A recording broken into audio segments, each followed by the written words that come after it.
ಇದೆಲ್ಲ ಇದೆ.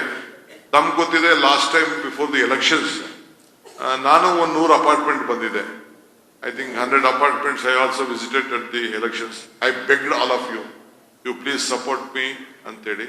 ಕಾವೇರಿ ನೀರು ಬಹಳ ಬರಗಾಲ ಇತ್ತು.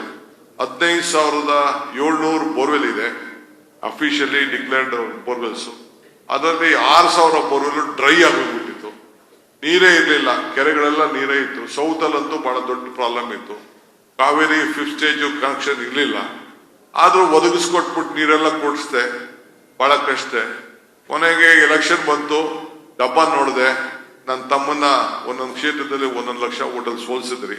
That is the big gift you have given to us. Whatever you people promise you did not help us. ನಾವು ಏಂತಕ್ಕೆ ಮಾಡ್ತಾ ಇದೀವಿ ಅಂತೇಳಿ, ಯಾಕೆ ಸಹಾಯ ಮಾಡಬೇಕು ಅನ್ನೋದು ನನಗೆ ಬಂದ್ಬಿಡ್ತು. ನಾವು ಅಷ್ಟೆಲ್ಲ ಶ್ರಮ ಪಟ್ಟು ನಿಮ್ಗೆ ಸಹಾಯ ಮಾಡಿದ್ರು ಕೂಡ ನಿಮ್ಗೆ ಕರುಣೆನೇ ಇಲ್ಲದೆ ಹೋದ್ಮೇಲೆ ನಮ್ಗಿನ್ನೇನ್ ಬೇಕು? ನಾವೇನೋ ನಮ್ಗೆ ಸಹಾಯ ಮಾಡ್ತೀರಿ, ನಮ್ಗೆ ಹೆಲ್ಪ್ ಮಾಡ್ತೀರಿ ಅಂತ ನಾವು ತಿಳ್ಕೊಂಡಿದ್ದೀವಿ. But you never helped us. But still okay, ಇವತ್ತು ಈ ಬಿಲ್ ಬಗ್ಗೆ ಎಲೆಕ್ಷನ್ ಟೈಮಲ್ಲಿ ಕರೆದೆ, ಕೆಲವ್ರಿಗೆಲ್ಲ ಮಾತಾಡಿದೆ, ಈ ಮಾತಾಡೋಣ ಅಂತ ಹೇಳಿದೆ.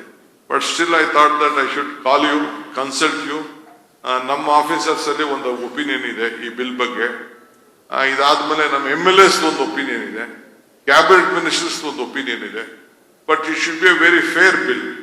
ಏಕೆಂದ್ರೆ ನಾನು ಮಾಡ್ತಾ ಇರೋಂಥ ಕಾನೂನು ಇದು. ನಿಮ್ಮ ಧ್ವನಿ ಸರ್ಕಾರದ ಧ್ವನಿ ಆಗ್ಬೇಕು.